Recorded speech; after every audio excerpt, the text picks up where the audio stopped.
versus Magnus. Magnus not a hero that much this year.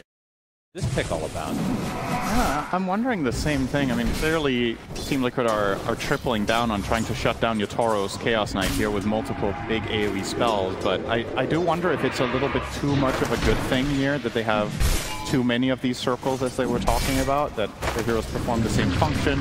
And you're also picking Magnus into Kunkka mid, which I think on paper should be a pretty bad matchup, right? Magnus, sure, you can see us a little bit here and there with Shockwave, but Kunkka, you're never going to harass him out of lane, and on the flip side, he's going to be dealing some serious damage once you hit level 3, and especially level 5. Curious to see if Nisha can stay afloat there. Laurel has been very good under Kunkka in some of the games we've seen. Give him an easy matchup. A lot of money on that thing. Another hero that the panel did discuss, and I'm going to talk about probably for the next 10 minutes straight, is Collapse's Axe, because this is one of his patented heroes. He kind of doesn't matter what the meta is, what people are picking generally. Like, this is a hero that he will pick because he feels comfortable with it, and there's a reason for that, because he absolutely destroys. I think, you know, a lot of the time when people bring up, oh, hang on, Insania. He's in a bit of trouble. Battle Hunter applied right now. Looks like he'll take out eventually. There's an Inkswell now on the Mickey. Mira will likely die shortly after eats a tree. It's not going to be enough, as now just the position 1 and 3 are there to clean things up. Yeah, just barely missing the brambles there allowed Mickey to connect and get that finish. But yeah, what I was going to say was, a lot of the time when you nominate players for, okay, who's the best in the world at a specific hero or whatever, you know, a lot of the time there's discussion. I feel like very few people will be contesting Collapse on Axe, based on what we've seen this year. Like, this player-hero combination, it's also easy to be the best player in the world on a hero when you're the only one playing it, but, you know, there's a reason he still plays it when nobody else does, right? That tells a very clear story. Zai here in some serious trouble. Will be cracking off some minus armor there. Be fine. Alright, since it's the laning stage, we're going to have to come up with a good name for this. I don't think you and I have passed a game where the anchor, whatever the hell that shard for Tidehunters is actually called. Dead in the water. They got rid of Tentacle Surprises. Boxy looks to likely be dead here to Yotaro's right click. Top tower is under attack. Nice big anchor smash on Maposhka, who has to be pretty careful here. Body blocks coming out as well. Pops the Fairy Fire. There's the Fire Spirit as well, which means Zai can't have got another right click, but the anchor smash not in range. Pulling away there with the reality rift to ensure Maposhka gets the Lotus Flower here. So way back to the important discussion. What are we calling that anchor? Dead in the water. No, then we're not calling it that. I'm not going to scream dead in the waters. Maposhka, he still ends up dying. As Zai ends up being in range, anchor smash and a right click will suffice. I got nothing. Okay, good. Dead in the water is a good name, Shannon. Just call it what it's called. Inkswell does connect as Mickey's coming in with that war cry. Mira, the Stormbolt to connect, and he's going to pop the wand. Actually, a lot of HP back, using the trees to his advantage. Yeah, the brambles are really nicely very annoying.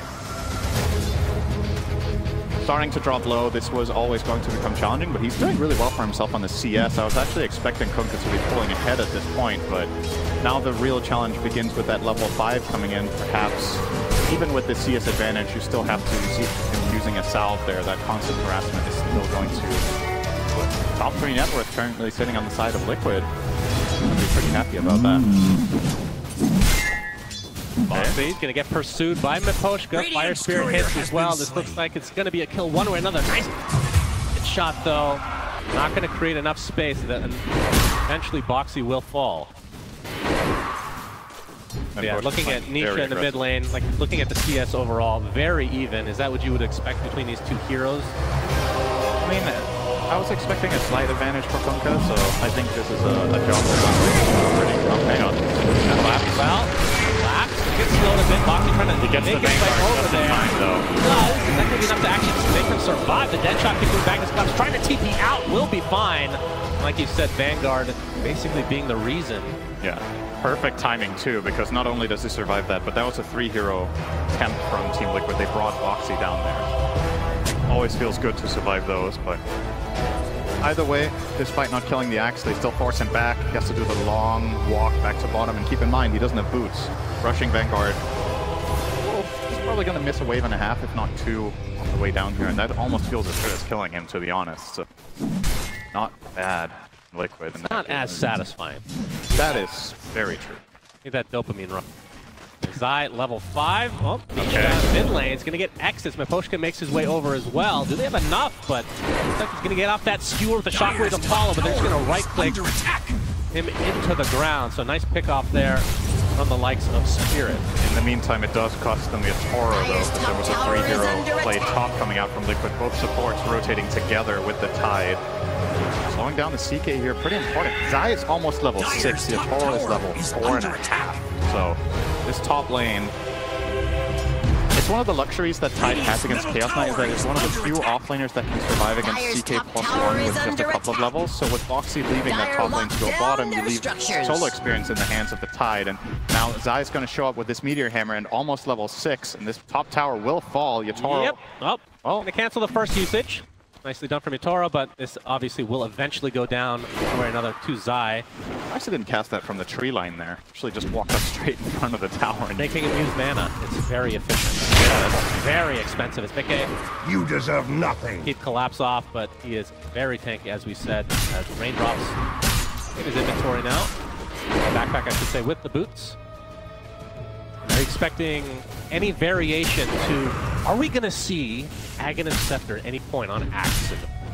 Been in love with this Aghanim Scepter, Octarine, Arcane build that I've been seeing. Well, if we get an 80-minute game, he'll probably have all those items. We've had one of those today already. I mean, we've been having a lot of those, long, like, really 60-plus minute games.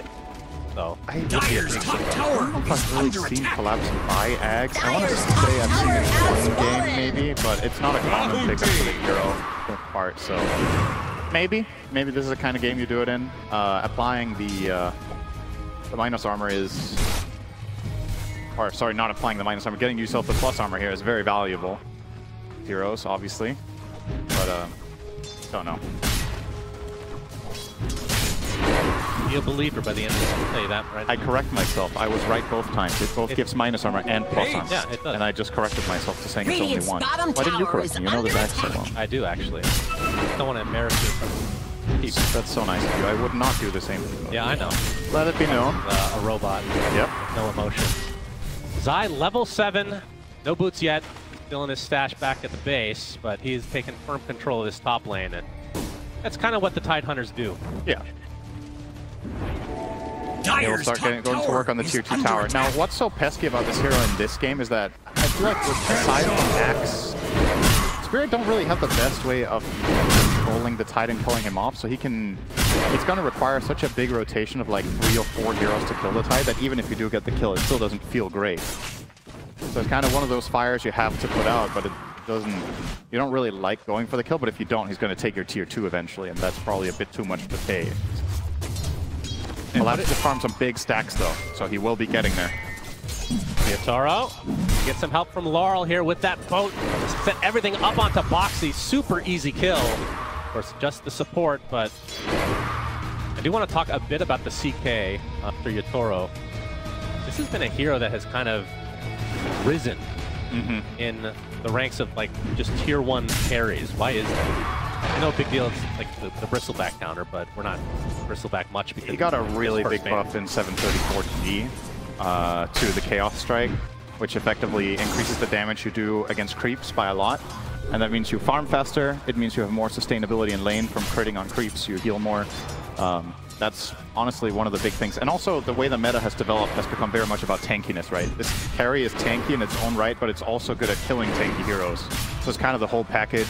It's a strong laner, which you also like at the high level. So there's very few drawbacks, and you're also seeing why when this hero is picked that Liquid are taking it very seriously, right? Like they understand how strong it is, so they're not only counterpicking it with one hero, but with multiple to try to solve it.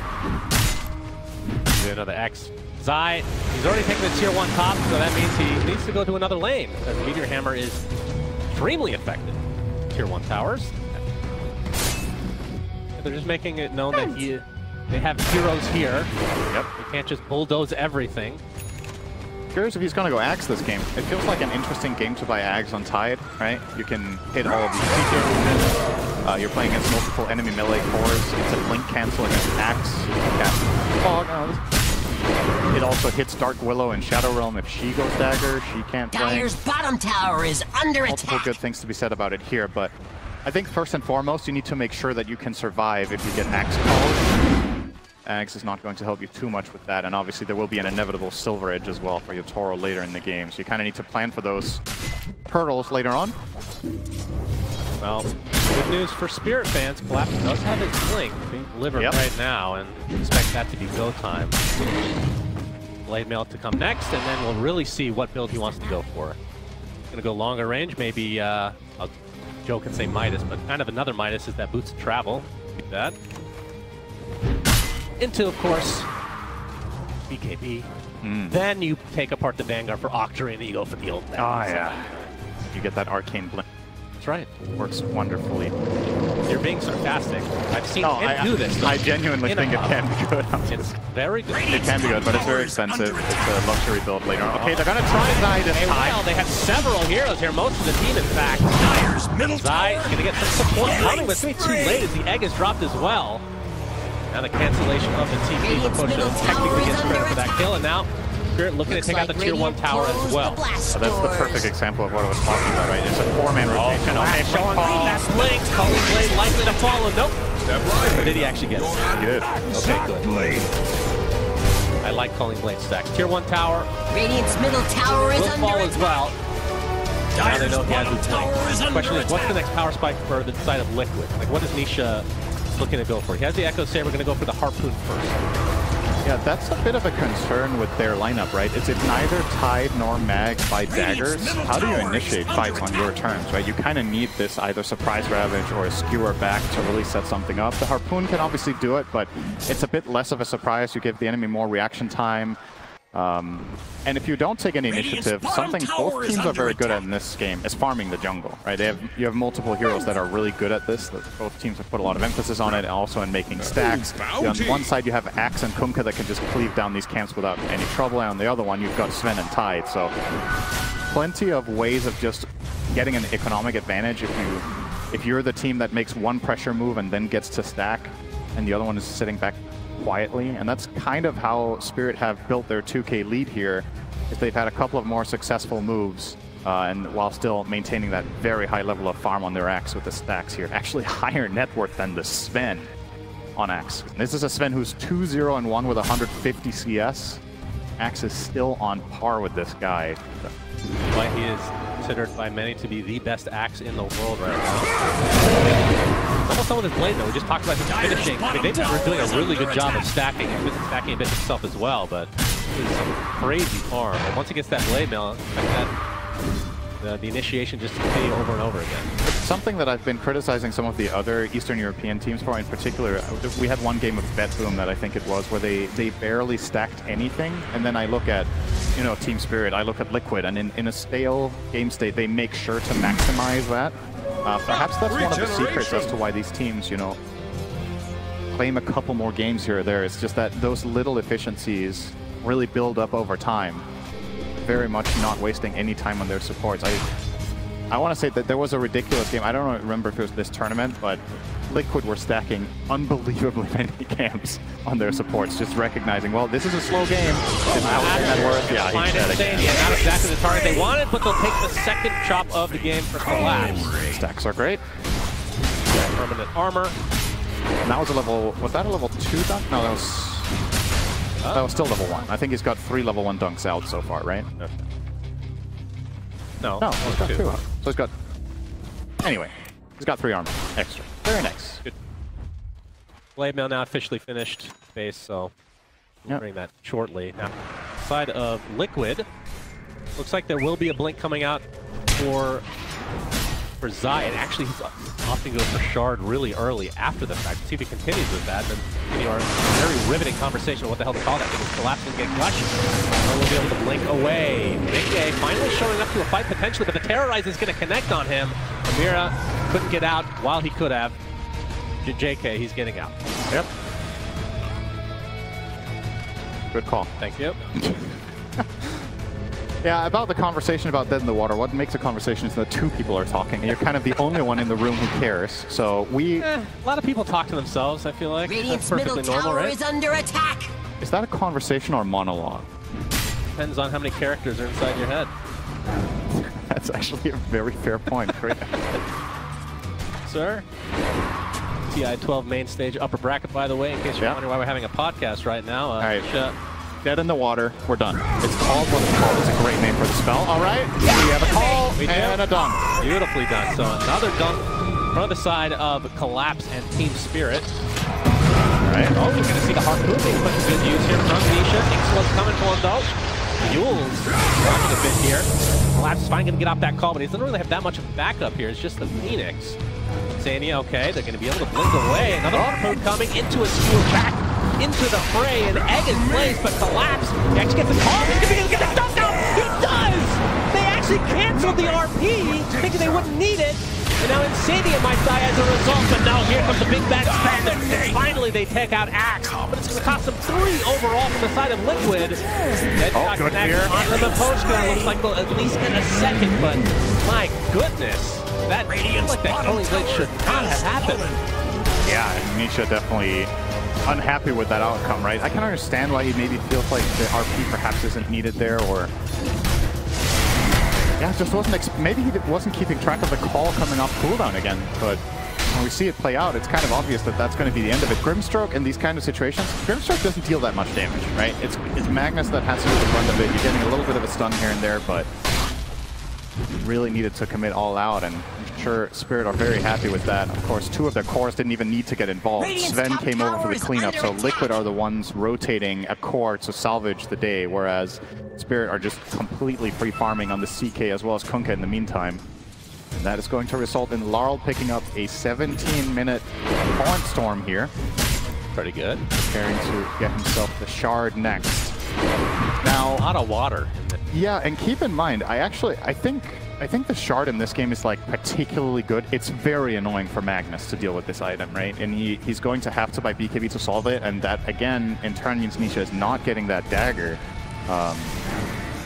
And you're playing against triple melee core, so Torrent Storm is also going to be amazing. And Liquid will probably really struggle to win any meaningful teamfight if Torrent Storm even comes out. I think even if they land their spells, they're going to be stunned and controlled for too long, so gotta be very careful with how they approach things.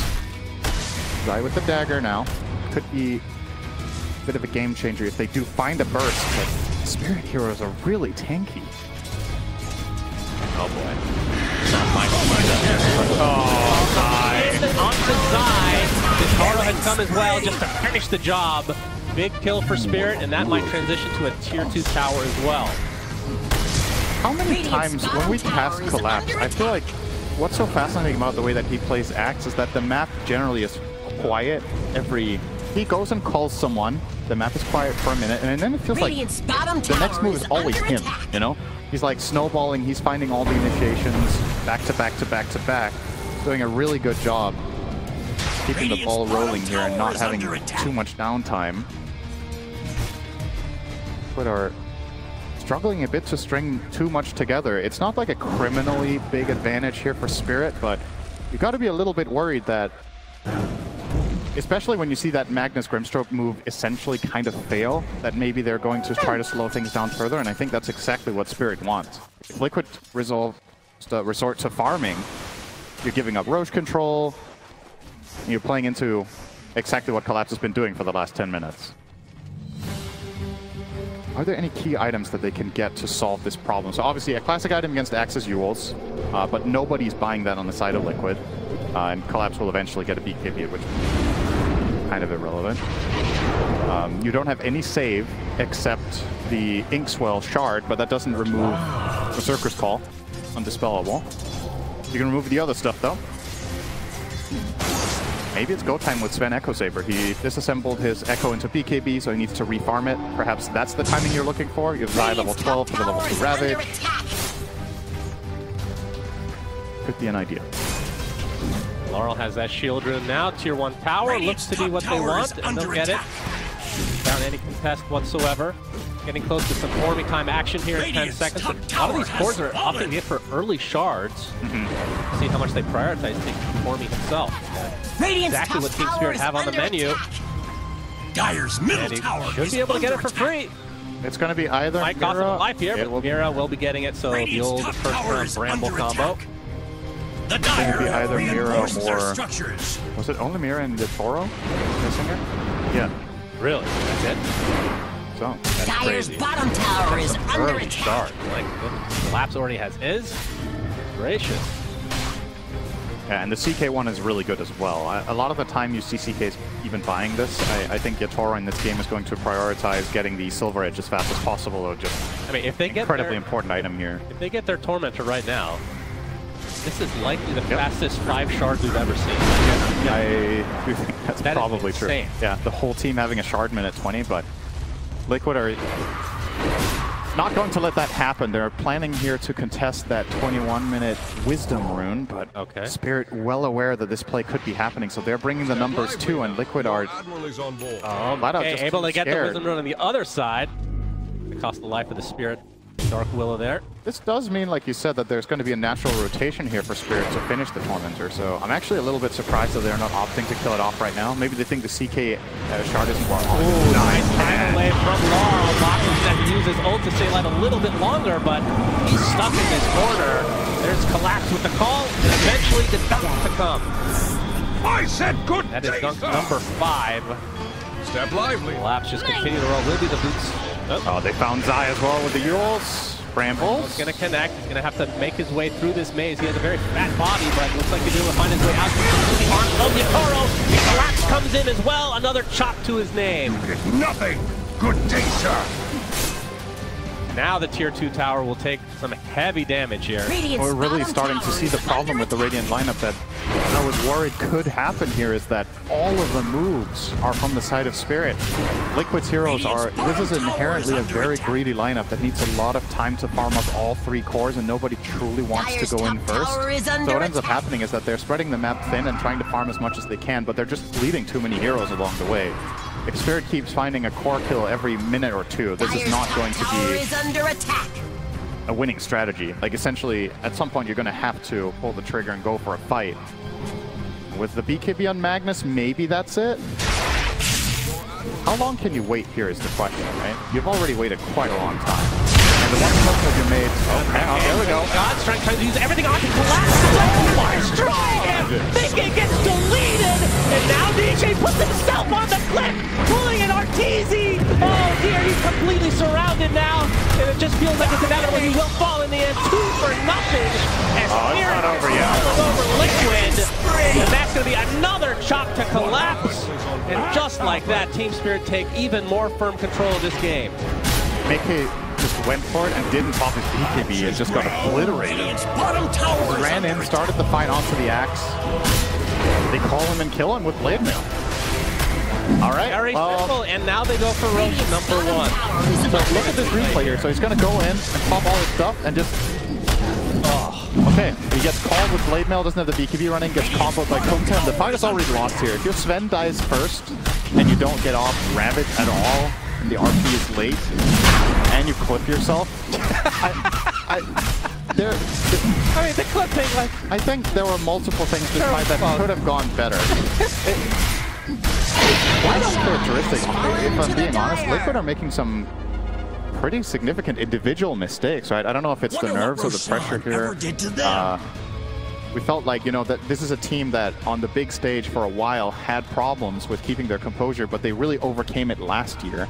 And this year, obviously, we've seen tons of second placement, so you wouldn't think that it would get to them, but maybe just a little bit of a warm-up game for some of their players. Definitely not their best individual performances that we've seen. I think it's just tradition that at some point we need somebody to clip themselves. Now that Arteezy's been out of the tournament for a while, just Nisha taking up the reins, so fully appreciate that.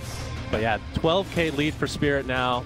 Aegis in tow for Mr. Yatoro on that CK. He's got a BKB, Silver Edge, Armlet, Echo Saber. He is huge. And he's not the only one. All these 3 Oh, a Midas! Illusion! A rare pickup from Mira, right? He likes, I say rare, but he's one of the 4-position players I would say that are less greedy in terms of itemization. You saw him rush duels here. But it just feels like, you know, the state of the game here, it's very safe. You don't have to get an additional utility item like a Glimmer Cable, whatever. He's doing a lot of work with just what he has, so... Okay, Soul Mine is there as well, it looks like, but needs to get the BKB skewer away. Collapse comes in for another kill onto Zai. Feel the Not even much needed, really. It's just too easy, you know? Like, when's the last time Liquid actually got a kill in this game? I feel like it's been... We haven't even seen a dead in the water yet. That's true. That skill is dead in the water. Biggin comes in with the Godfrey. He's going to be able to pick out one. That's just the Aegis. And he can pick out Collapse so as well as the egg is continuing to go out. Will get the stone off. And he is reborn. Midgame, not so much though. And it looks like Liquid are starting to crumble now. Nice dispel. Oh, the RP actually puts him onto the high ground. And there's the buyback from Muertes to be able to pop that ult as well. This will do significant damage, but I don't think they're from Laurel. Not going to do too much of an effect here. Already lost 3 on the side of Liquid as Yatoro limping away. Laurel with the XTP. Oh, looks like he'll be safe. Looks like a potential good turnaround from Liquid, but they didn't get a kill. Need to get a kill first for that to start happening. I think their last kill was minute 15. Okay, sure. So, yeah. Radiant's middle tower what's is concerning under about this, attack. aside from the fact that they haven't got a kill, which in itself is a problem, is that this was the timing for their lineup where things were meant to be happening. It's once you get these BKBs on the Sven and on the Magnus that you want to take fights and at the very least trade.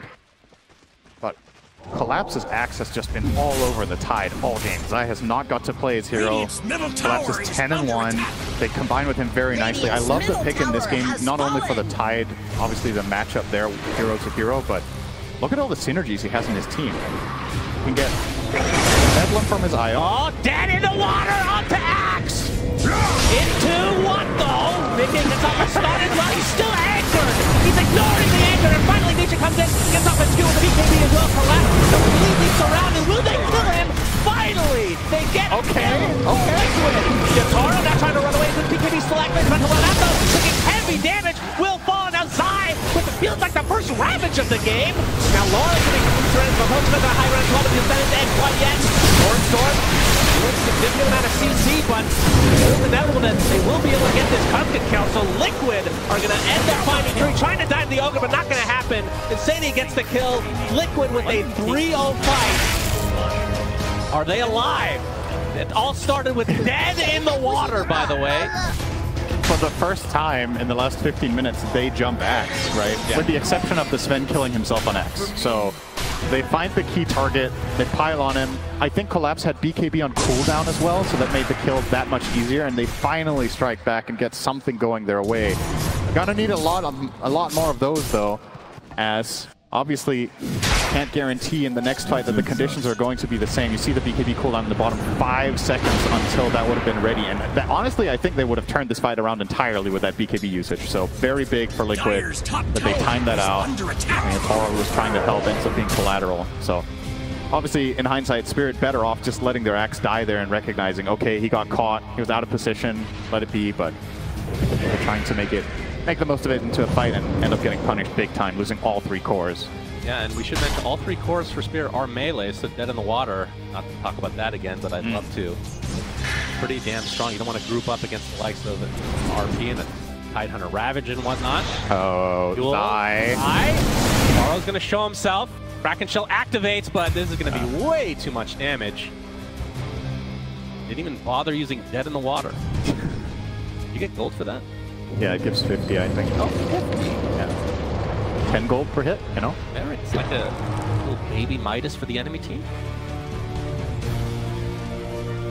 Well, I think that is an underrated shard, though, I will say. It is. I mean, it is very good. It's also it's become a lot more popular on Tides in this tournament than it was previously. I think they've really picked up on how good the item is, and we're seeing the promise of what it can do in this game. Liquid's conditions are just too hard. They're just very, very far behind. So it's going to take some sort of really clean engagement. I'm still looking toward the Magnus to kind of be the big playmaker here. I think you need to go for some sort of displacement plays where you skewer somebody into a bad spot and then take the fight from there. Because that thing with Collapse last fight, as great as that was, it's unlikely to happen again in the same way, just because that was the perfect storm of him not having BKB and being out of position and his teammates not being in the right spot to help him. So it's a great punish from Liquid, but they're going to need more of them. 13k is still a mountain to climb.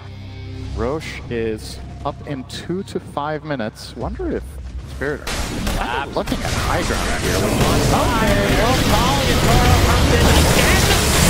They get us Ravage, but he dies shortly after. Does have buyback though.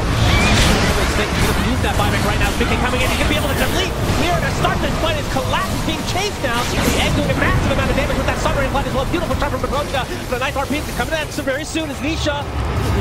Decent amount of damage, but now can they do enough? Skewer back with the anger applied to him. Another call comes in though. The Jotaro and everybody is super low. Collapse somehow lives. Meteor Hammer of all things causes the death of Jotaro.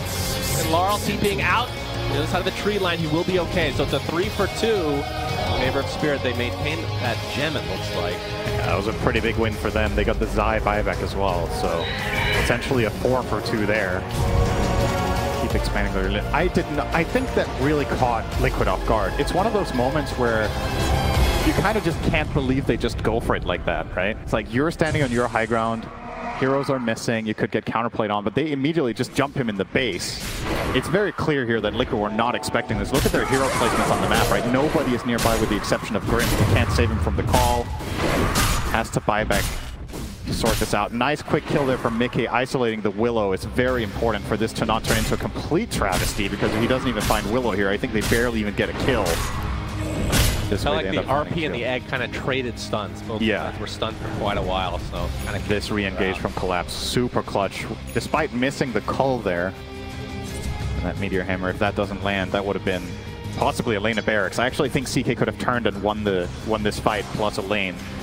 With just one crit heal, he could have kept going, but they can finish him off and at the very least stay afloat. But another great fight from Spirit. Again, it's all these Collapse jumps. They combo with him so well. They put the Bedlam on him, they put Sunray on his initiation, they have the Torrent and Torrent Stone follow-up and both. There's just so much stuff. And Liquid playing without any sort of key save really makes this last pick work so wonderfully. Really, well, like when you look at this Spirit draft just on paper in this match, I think it's just super, super strong. It has everything you want. It has catch, teamfight, strong laning, and late game scaling. And all of the heroes work well in pairs or in trios to even take skirmishes. So you just have so many, like the decision-making tree is just so big for you. You can do all sorts of things, whereas Liquid's is a lot more pigeonholed into one style. And that means if that style doesn't work, if you don't find that exact type of fight, you're playing Spirit's game. Liquid, Satanic this is now what they want to do. For Nisha. Go. Will they find each other though? As Roche, we can see, will be up in the third here. Shield Root is going to get the initiation up onto the spend with the Sunray coming in for the Egg as well. Nisha looking for the RP potential. He's going to be able to skewer a couple away. Oh, there's the right to command, but McGate's extremely low. He will fall. The anchor comes out along with the Ravage as well. But that's a dead Nisha. Already 2 cores dead for Liquid. This is looking very, very bad for them as Zai stuck between a bunch of brambles. Will eventually be brought down as well. 3 for nothing. Make it 4 as that chop potentially brings this game to an end. Zassani onto the high ground in his base. Will be the lone survivor for Liquid, and now they're on the doorsteps in Spirit. Can't appreciate that voice line usage. Shout out to Kieran Flax. That was very nice. Well, he did survive. Radiant structures. He was the one hero alive that still had a voice to yell help, but there was nobody to help him, so you know. Now knocking on the door is Yatoro and Team Spirit. How much will they get?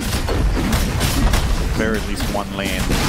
Half a minute on Sven Mag and a minute on Tide. Sven will have ult when he's back, so that is something, but it just feels like no Ravage, no RP. Yeah, how do you fight without Tide and RP, right? You have these 2 big ultis, so when they're not available. You do have Dead in the Water, though. That's true, that's a great ult. Okay, now that we're going to have a slight break here, I have a very important mechanics question to ask you. Here we go again. I don't know the answer to this. Yeah, me neither. I don't know, sorry. Okay. So ask someone else. Ask Fog backstage, he knows everything. So, how do illusions work again? They count as half a hit, a fourth of a hit, like the CK illusions versus Aang, or versus Dead in the Water. That's a very good question. I'm sure we'll figure that out later.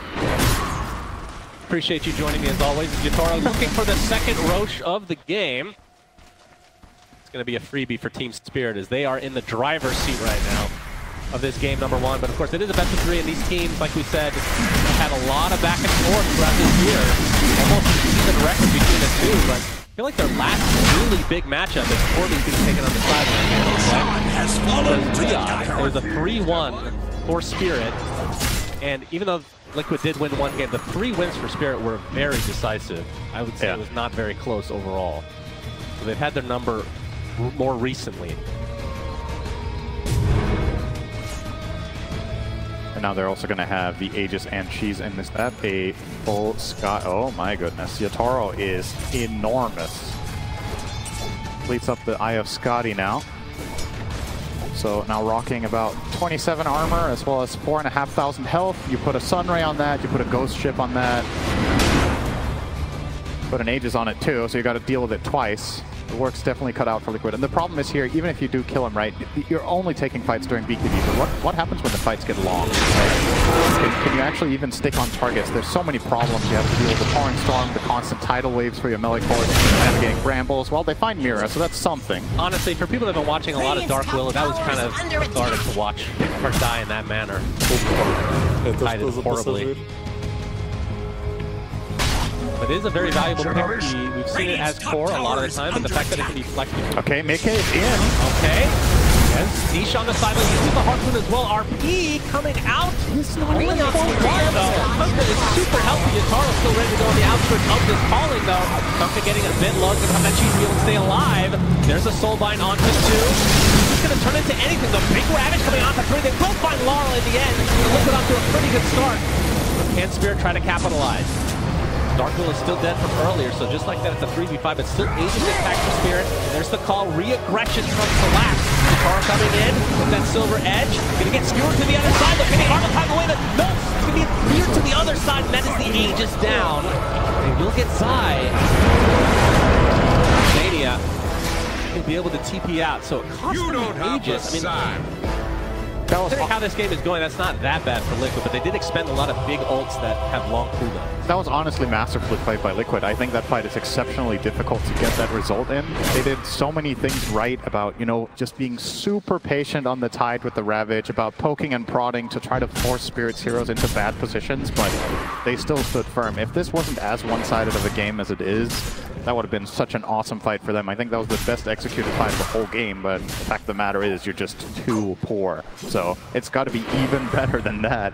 Top tower and keep in mind it was a 45 as well, right? There's no Willow in that. So. Radiant's top tower has fallen. But they're doing their best. They're doing what their lineup can right now. Okay. Yeah.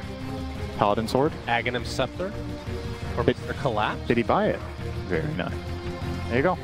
Now he just needs the Arcane Blink, right? Well, and Octarine. He's going to get Refresher, which kind of does that, right? That's the big boys version of that build, I suppose. But yeah, now this call will have less cooldown. This Ag is actually super value. Lowers the cooldown of Berserker's Call for some reason. And anybody that's called will be Battle Hunger. Now Battle Hunger will steal armor, essentially. So pretty damn good. This was like... This was buffed like 10 different times, just very small increments. Yeah. Now I think it's actually crazy. Oh, At the call from Collapse. Will they be able to get this kill? The Soulbind is there though. Shield Rune activated right now on the Laurel, so he's super tanky. Storm is there. Oh, that's right off the bat! Oh, that's not where you want to be, Nisha. He is dead. No buyback. Just very unlucky. On the fast BKB and then ends up dying into a lab. To the base now. Insania is their target. He's going to get Tidal Wave back into the fray. But he will likely fall shortly after. 2 for nothing. Now Yatoro looking for another set of barracks. There's a fortification from Liquid though. 30k lead for Spirit. Tower is under attack. They don't know for a fact. They don't know for a fact there's no buyback on Magnus, so they might be a little bit wary here. But I think if anything, they would just like to force it out. Yatoro's got to feel super confident with the coverage that he has, and even without an Aegis, he can frontline with BKB ready. It's just not really possible for Liquid's heroes to kill him through these 5,000 health and all this armor and the backup. Going to keep going. That's the second lane, and they're already pinging mid. Okay, well, if Magnus didn't buy back for this one, he probably doesn't have it at all, is the call here, and they're right. It's hard to imagine how this doesn't turn into Mega Creep. You need to do some sort of crazy stalling tactics, but you don't have the heroes for it. That shot to start things out, trying to delay as much as possible. Calling down as well as Mickey, looking for an opening, but it's going to be the range rack in a minute. To get the melee, that is going to be Mega. Still 10 seconds without the Magnus. Can initiate on. He can't even dead in the water. He's just dead in the water himself. 70 seconds of no time, and that is now mega creeps for Spirit. They're going to be able to get out without losing a single member of their team. See how disciplined they want to be. Because they don't know that Zai doesn't have buyback, I believe. Right. 700 gold off. It's not time related. Collapse is going to blink call the wave. That's very important to do that with the Agnes Everett to applies Battle Hunter to everybody's Mickey. Trying to keep him at bay. There's a skewer in from Nisha onto the cup of Laurel. It's a bit of trouble.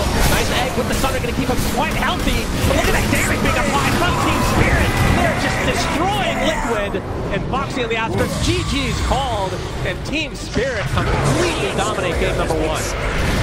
Yeah, that was just world class. I don't really know what else to say. Made Liquid look... I mean, they made Liquid look weak, but I also think